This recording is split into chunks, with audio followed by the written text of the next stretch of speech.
الحمد للہ وکفا وسلام علی عباده الذین اصطفى اما بعد فاعوذ باللہ من الشیطان الرجیم بسم اللہ الرحمن الرحیم الا ان اولیاء اللہ لا خوف علیہم ولا هم يحزنون وقال النبی صلی اللہ تعالی علیہ وسلم انما مثل اہل بیتی مثل سفینۃ نوح من رکبها نجا ومن تخلف عنها غرق او کما قال النبی صلی اللہ تعالی علیہ وسلم صدق اللہ العظیم وصدق رسولہ النبی الامی الحبیب الکریم ونحن على ذلك لمن الشاہدین والشاکرین والحمد للہ رب العالمین اللهم صل على محمد عبدك ورسولك وصل على المؤمنين والمؤمنات والمسلمین والمسلمات۔ قابل احترام دوستو بزرگوں، 3 جمعہ سے ہماری یہ بات چل رہی ہے کہ سیدنا امام جعفر صادق رحمۃ اللہ علیہ دنیا میں کب آئے، ان کی تاریخ ولادت، تاریخ وفات، اور پھر 22 رجب سے حضرت کا کوئی تعلق نہیں، یہ باتیں ہمارے سامنے آئی تھی۔ گزشتہ جمعہ میں ہمارے سامنے کچھ باتیں آئی تھی جو حقائق تھے، لیکن مسئلہ یہ بنا کہ لوگوں نے، امت نے لکڑہارے کا پورا واقعہ ہی نہیں سنا۔ جب وہ واقعہ جو جھوٹ پر مبنی ہے، خیالوں پر مبنی ہے، اور جس جھوٹی کہانی کے اوپر اتنی بڑی عمارت تعمیر کی ہے، جب وہ معلوم ہی نہیں ہوگا تو پھر جو باتیں اس پر بیان کی جائے گی وہ کما حقہ سمجھ میں نہیں آئے گی۔ اور گزشتہ بیان کے درمیان میں نے یہ لفظ کہا تھا کہ آپ حضرات اس طرح سے دیکھ رہے ہیں جیسے آپ نے کبھی یہ واقعہ نہ سنا ہو، لیکن حقیقت یہی نکلی کہ واقعتاً نہیں سنا۔ بہرحال یہ کوئی سننے کی چیز بھی نہیں ہے، لیکن ہمیں حقیقت سمجھ میں آتی ہے کہ کتنا جھوٹا واقعہ بنایا گیا ہے، اور اتنا فرضی اور جھوٹا واقعہ بناتے وقت انہیں خیال بھی نہ آیا کہ ہم کیا کر رہے ہیں۔ تو بہرحال ہمارے سامنے یہ تاریخ آئی تھی کہ یہ 1906 سے شروع ہوا ہے۔ لکھنے والا ایک ادیب تھا، منشی جمیل احمد کر کے تھا، اس کو چھپوانے والا ایک بندہ تھا جس کا نام تھا منیر احمد۔ منیر احمد کا بیٹا خورشید احمد، رقم لگائی باپ نے، چھپوائی وہ کہانی خورشید احمد بیٹے نے، اور یہ رامپور کے اندر یہ سلسلہ چلا۔ پھر کریلا نیم چڑھا، کریلا تو کڑوا ہوتا ہے، پھر وہ بھی نیم کے اوپر چڑھا ہوا ہو، اس کی کڑواہٹ اور بڑھ جاتی ہے۔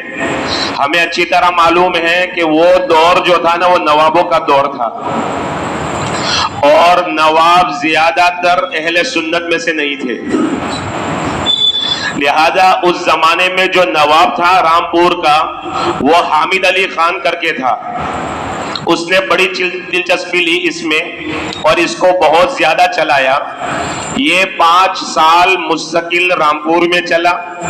رامپور میں یہ سارا معاملہ چلنے کے بعد وہ لکھنؤ کے اندر پہنچا۔ 1911 کے اندر یہ بری رسم، یہ کنڈوں کی رسم لکھنؤ میں پہنچی۔ لکھنؤ سے پھر آگے بڑھا، اودھ میں گیا جس کو ایودھیا کہتے ہیں، روہیل کھنڈ کے اندر گیا، اور پھر اس طرح سے پھیلتا چلا گیا، اور ہمارے بر صغیر میں اور ایشیا کے اندر یہ رسم بد، یہ بری رسم تیزی کے ساتھ پھیل گئی۔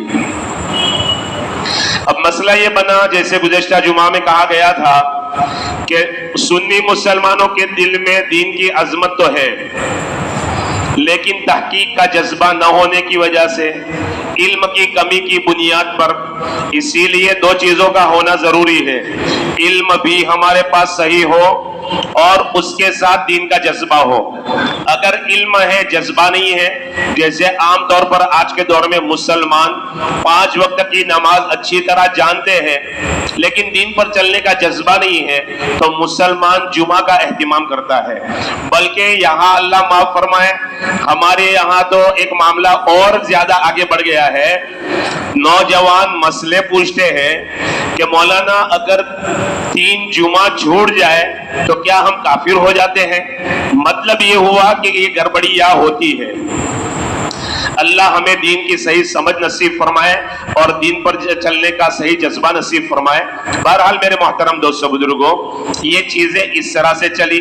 اب سنی مسلمانوں میں جذبہ تو تھا، دین کا علم نہیں تھا، تحقیق کا مزاج نہیں تھا. جیسے کچھ عرصے پہلے جب موبائل اتنے عام نہیں تھے، آپ حضرات کو بھی اچھی طرح یاد آ جائے گا جب میں یہ بات کہوں گا، کچھ پرچے آتے تھے کچھ عرصے کے بعد پرچے آتے تھے، اس میں لکھا ہوا ہوتا تھا مدینہ منورہ میں فلاں شیخ نے خواب دیکھا، جو اتنے پرچے چھپوائے گا اس کا یہ کام بنے گا وہ کام بنے گا. اب سنی مسلمان بڑھ چڑھ کر پرچے چھپوا رہے ہیں. ہمارا مذہب کوئی کھیل ہے، کوئی تماشا ہے؟ لیکن کیا ہے نا، بولے بالے دین کا جذبہ ہے. بھائی یہ مدینہ سے نسبت ہے، اس کی مدینہ سے بات چلی ہے، کسی اللہ والے نے خواب دیکھا ہے، اس کو چلاتے تھے، بڑے شوق سے چھاپتے تھے، اور بلکہ اس کے اندر یہ بات لکھی ہوئی رہتی تھی جو چھپوائے گا اس کا کام بنے گا، جو بے ادبی کرے گا اس کا نقصان ہو جائے گا. اور یہی چیزیں کچھ رنگ بدل کر، کچھ اسٹائل بدل کر آج یہی موبائل میں چل رہا ہے. اتنے لوگوں کو شیئر کرو گے تو یہ ہوگا. تو بہرحال یہ ایک سمجھانے کے لیے ہے. بالکل اسی طرح علم کی کمی کی بنیاد پر یہ چیز آئی. اور پھر عربی کا محاورہ ہے کہ الناس علی دین ملوکہم، لوگ اپنے بادشاہوں کے مذہب پر ہوتے ہیں. لہذا یہ سلسلہ چلا، سنی مسلمانوں کے گھروں میں بھی تیزی کے ساتھ کنڈے بننے لگے، وہی نظر و نیاز ہونے لگی. جبکہ یہ سنیوں کا کام ہی نہیں تھا. حضرت امام جعفر صادق کا 22 تاریخ سے کوئی واسطہ نہیں تھا. اب یوں کہانی جو خیالی کہانی ہے، جھوٹی کہانی ہے، جس پر اتنی بڑی بلڈنگ اور عمارت تعمیر کی گئی، اس واقعے کو سنتے ہیں تو ہمیں حقیقت سمجھ میں آئے گی. وہ داستان عجیب نامی کتاب کے اندر منشی جمیل احمد نے جو لکھا ہے وہ یہ لکھا ہے، مدینہ منورہ میں ایک لکڑہارا تھا. نسبت مدینہ کے ساتھ کی تاکہ سنی مسلمانوں کے دل میں عظمت آئے. دیار رسول کا واقعہ ہے. لکڑہارا تھا، اولاد زیادہ تھی، لیکن آمدنی کا ذریعہ کچھ نہیں تھا.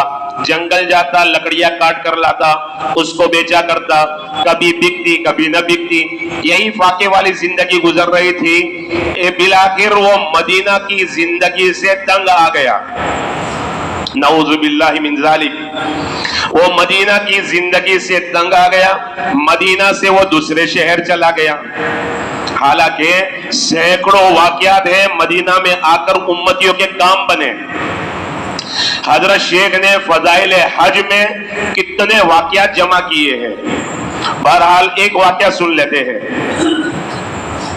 بلکہ 2 واقعے سن لیتے ہیں. ایک تنبیہ والا واقعہ بھی سن لیتے ہیں اور ایک اللہ کے حبیب کے دیار پر ملنے کا واقعہ بھی سن لیتے ہیں. تنبیہ والا واقعہ پہلے سنتے ہیں. کتابوں میں واقعہ لکھا ہے، ایک بندہ مدینہ منورہ میں گیا، اس کو کھانے کی ضرورت پڑی، دکان پر گیا، اس نے دہی خریدی. جب وہ دہی کھائی تو وہ کہنے لگا مدینہ کی دہی تو کھٹی ہے، مدینہ کی دہی تو کھٹی ہے. باسی دہی ایسے بھی کھٹی ہو جاتی ہے. بس اتنا جملہ اس کی زبان سے نکلا. رات میں وہ سویا. حضرت نبی پاک صلی اللہ علیہ وسلم اس کے خواب میں آئے.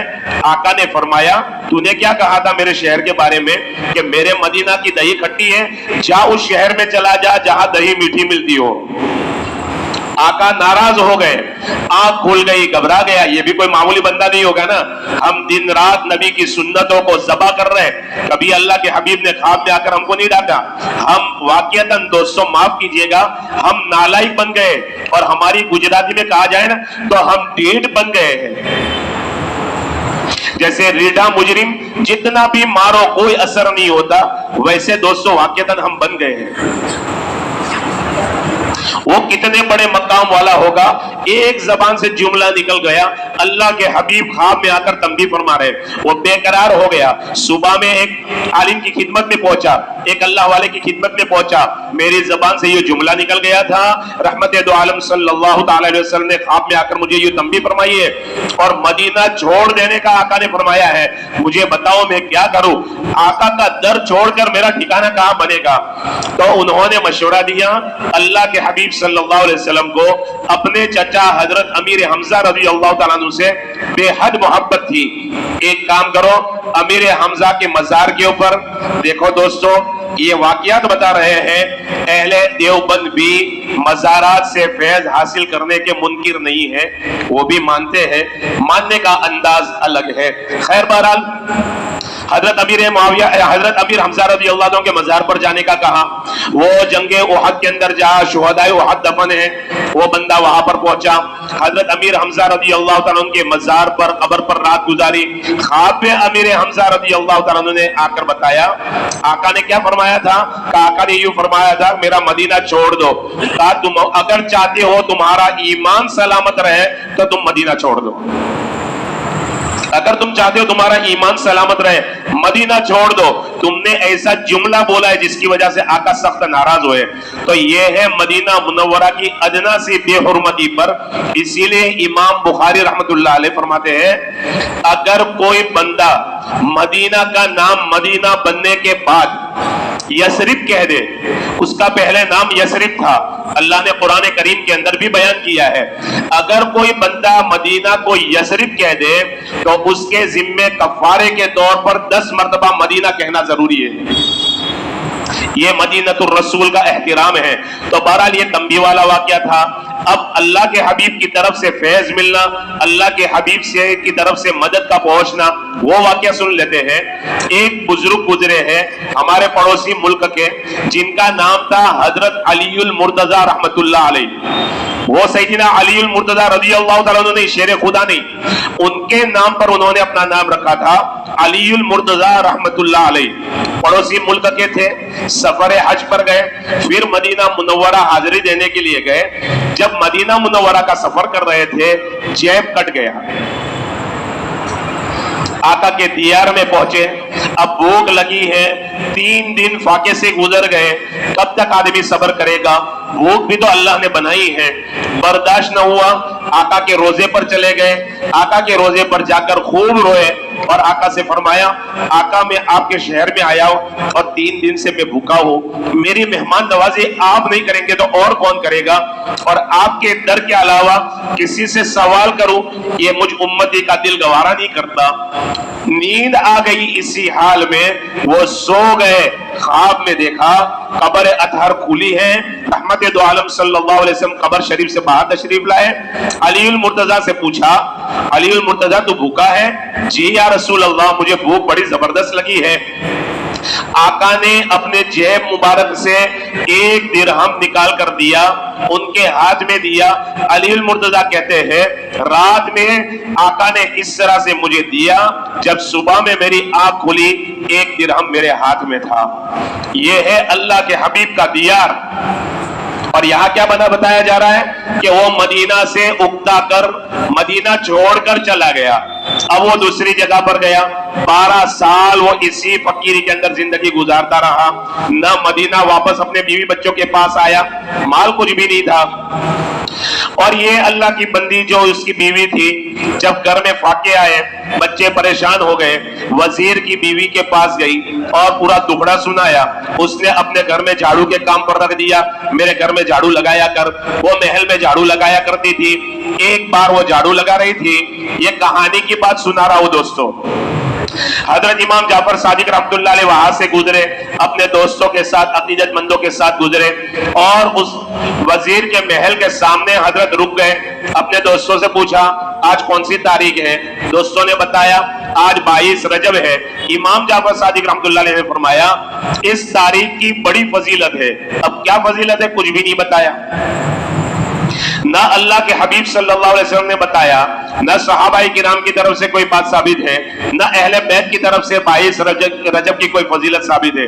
بہرحال اس کہانی کے اندر یہ بات ہے، امام جعفر صادق نے یوں بتایا، اس تاریخ کی بڑی فضیلت ہے، جو بندہ روزی روزگار کے اعتبار سے پریشان ہو، کوئی اڑی مشکل ہو جو حل نہ ہوتی ہو، وہ 22 رجب کو نہا دھو کر، نیا کنڈا لے کر، خستہ پوریا بنا کر، کھیر بھر کر، پاک چادر بچھائے اور وہ کنڈا اس کے اوپر رکھے، میرے نام کی فاتحہ پڑھے، میرے نام کے وسیلے سے دعا مانگے، اس کا کام ضرور حل ہو جائے گا، اس کی پریشانی ضرور دور ہو جائے گی۔ پھر آگے فرمایا، اگر اس طرح کرنے کے بعد مسئلہ حل نہ ہو تو کل قیامت کے دن وہ میرا گریبان پکڑ سکتا ہے۔ اتنا کہہ کر حضرت آگے چلے گئے۔ اب اس لکڑہارے کی بیوی نے سنا، وہ گھر کا کام چھوڑ کر دوڑی دوڑی گھر گئی، اس نے وہی سارے آداب کے ساتھ کام کیا جو حضرت امام جعفر صادق سے سنے تھے، اور یہاں اس نے نیاز کی کنڈے بھرے، اور وہاں اس کا شوہر لکڑیاں کاٹ رہا تھا پردیس میں، اس کے ہاتھ سے وہ کلاڑی گری، زمین پر گری، زمین کے اندر ایسی آواز ہوئی جیسے نیچے سے کھوکھلی ہو، اس نے کھودا، اس میں سے شاہی خزانہ نکلا، شاہی دفینہ نکلا۔ اب وہ لے کر مدینہ منورہ آیا، اور پھر اس کے بعد جب گھر آیا تو پتا چلا کہ یہ قسمت نہیں بدلی ہے، بلکہ یہ کنڈے کی کرامت ہے کہ یہاں کنڈے کیے گئے اور وہاں مجھے مال مل گیا۔ بہرحال یہاں پر بہترین محل بنایا، اور محل کے بارے میں گزشتہ جمعہ میں بتایا تھا کہ وزیر کی بیوی کو پتہ بھی نہیں چلا یہاں محل بن رہا ہے۔ اتفاق سے ایک مرتبہ وہ اپنے گھر کی چھت پر چڑھی تو اس کی نظر پڑی، اتنا عالیشان محل کس کا ہے؟ بتایا کہ یہ تو اسی لکڑہارے کا ہے جس کی بیوی تمہارے گھر میں جھاڑو دیا کرتی تھی۔ اس کو بلایا، اس کو پوچھا، اس نے امام جعفر صادق رحمۃ اللہ علیہ کی زبان سے سنی ہوئی پوری بات نقل کی، اس نے انکار کیا اور مذاق کی۔ وزیر کی بیوی نے کہا، بھلا ایسا کبھی ہو سکتا ہے؟ تیرے شوہر نے یقیناً چوری کی ہے، کہیں ہاتھ صاف کیا ہے یا ڈاکہ ڈالا ہے، ورنہ ایسے کیسے ہو سکتا ہے؟ بس یہاں یہ کہنا، وہاں کنڈے کرنے پر نواز دیا گیا، اور یہاں اتنا کہنے پر کنڈے کا انکار کرنے پر وزیر کے اوپر بادشاہ ناراض ہو گیا۔ مسئلہ یہ بنا، یہ بڑا وزیر تھا، بادشاہ کا خاص تھا، اس سے چھوٹا وزیر بڑے وزیر سے جلتا تھا۔ اس نے بادشاہ کے کان بھرے، اور کان بھرنے میں یوں کہا کہ بادشاہ سلامت، آپ آنکھیں بند کر کے اس وزیر پر بھروسہ کرتے ہیں جبکہ اس نے آپ کے خزانے میں سے لاکھوں کا گبن کیا اور گھوٹالہ کیا ہے۔ بادشاہ نے کہا، اچھا تم حساب کر کے بتاؤ۔ حساب کر کے بتایا، لاکھوں کا گبن نکلا۔ بادشاہ نے اس بڑے وزیر کا پورا مال ضبط کر دیا، وزارت کے عہدے سے بھی اس کو ہٹا دیا، اور شہر در بدر کر دیا، یعنی مدینہ سے نکل جانے کا حکم دیا۔ اب یہ اس طرح سے اچانک مصیبت آئی۔ اب میاں بیوی دونوں جا رہے تھے، 1 روپیہ بھی پاس میں نہیں تھا، صرف بیوی کے پاس 2 درہم تھے۔ چلتے چلتے ایک جگہ تربوز بک رہے تھے، بیوی نے سوچا راستے میں کھانے کے لیے کام آئے گا، 1 درہم کا ایک تربوز خرید لیا، تو رومال کے اندر لپیٹ لیا، کپڑے میں لپیٹ لیا، سفر کرنے لگے۔ اتنے میں اسی دن واقعہ یہ بنا کہ بادشاہ کا بیٹا شہزادہ شکار کو گیا ہوا تھا، شام ہو گئی، شہزادہ واپس نہ آیا۔ اب وہ چھوٹے وزیر نے آ کر پھر کان بھرے، بادشاہ سلامت، شہزادے صاحب جس راستے سے شکار کھیلنے کے لیے گئے تھے، یہ معزول وزیر بھی اسی راستے پر گیا ہے، کہیں ایسا نہ ہو کہ اس نے شہزادے کو غصے میں قتل کر دیا ہو۔ بادشاہ نے سپاہیوں کو بھیجا، سپاہیوں نے وزیر کو بھی پکڑا، اس کی بیوی کو بھی پکڑا، لا کر حاضر کر دیا اور پوری بات پوچھی۔ تو وزیر نے کہا، بادشاہ سلامت، ایسی کوئی بات نہیں ہے، نہ میں نے شہزادے کو دیکھا ہے، نہ میں یہ حرکت کر سکتا ہوں۔ کہا، اچھا تمہارے رومال میں کیا ہے؟ جب وہ رومال اور کپڑا کھول کر دیکھا گیا جس میں تربوز بندھا ہوا تھا، وہ شہزادے کا خون آلود سر بن گیا تھا۔ بادشاہ نے فوراً ان کو جیل کے اندر ڈالنے کا حکم دیا اور کہا کہ صبح صبح ان کو پھانسی دے دی جائے۔ یہ سارا ماجرا بنا۔ اب وہاں پر جیل کے اندر دونوں میاں بیوی سوچ رہے ہیں، اتنی بڑی مصیبت اچانک کیسے آ گئی؟ ہم نے آج تک کسی پر ظلم نہیں کیا، کسی کا حق نہیں مارا، پھر اللہ ناراض ہو گیا اور اس طرح سے شاہی عتاب آیا۔ تو بیوی بھی سوچ رہی ہے، میاں بھی سوچ رہا ہے۔ سوچتے سوچتے بیوی کو وہ واقعہ یاد آیا کہ ہاں مجھ سے کوئی غلطی تو نہیں ہوئی، لیکن ایک بار ایسا ہوا تھا، لکڑہارے کی بیوی اس طرح سے امام جعفر صادق کے کنڈے کی بات کر رہی تھی، میں نے امام کے قول کی تصدیق نہیں کی تھی اور میں نے کنڈوں کا انکار کر دیا تھا۔